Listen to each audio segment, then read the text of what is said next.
एकेकाळी गावोगावी भटकून पोट भरणं ते देशाच्या राजकारणात महत्त्वाचं योगदान देणं इथपर्यंत मजल मारलेला बंजारा समाज एकवटला।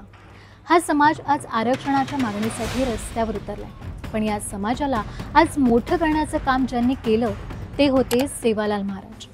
सेवालाल महाराज नक्की कोण, कुठले आणि त्यांनी काय केलं हेच मी तुम्हाला या व्हिडिओतून आज सांगणार आहे। सेवालाल महाराजांचा जन्म 15 फेब्रुवारी 1939 आजच्या तेलंगणा असलेल्या गोगालवाडी हे त्यांचं गाव। आईचं नाव धर्मणी आणि वडिलांचं नाव भीमा नाईक। भीमा हे बंजारा तांड्याचे प्रमुख म्हणून त्यांना नाईक ही उपाधी मिळालेली। मिठाचा व्यवसाय करणारा हा बंजारा समाज जिथे थांबणार तिथं तांडा पाडणार। इंग्रजांच्या काळात हा भटका समाज स्थिरावला। इंग्रजांच्या बांधकामावर मजूर म्हणून जाऊ लागला आणि त्यावेळी काही जण वाम मार्गाला लागले आणि इथंच सेवालाल महाराजांनी समाजाला पुन्हा जागेवर आणण्याचं काम केलं। सेवालाल महाराजांनी दिलेली 12 वचनं आजही हा समाज पाळतो। ती कोणती ती नीट ऐका।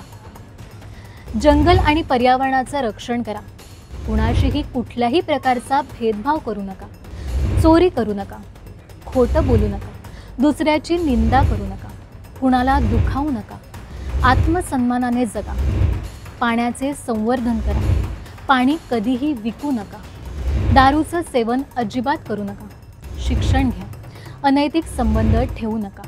तुम्हाला सेवालाल महाराजांबद्दल आणखी काय माहिती आहे आणि महाराजांची ही वचनं तुम्हाला कशी वाटली हे आम्हाला तुमच्या गावाच्या नावासह कमेंट करून नक्की सांगा। धन्यवाद।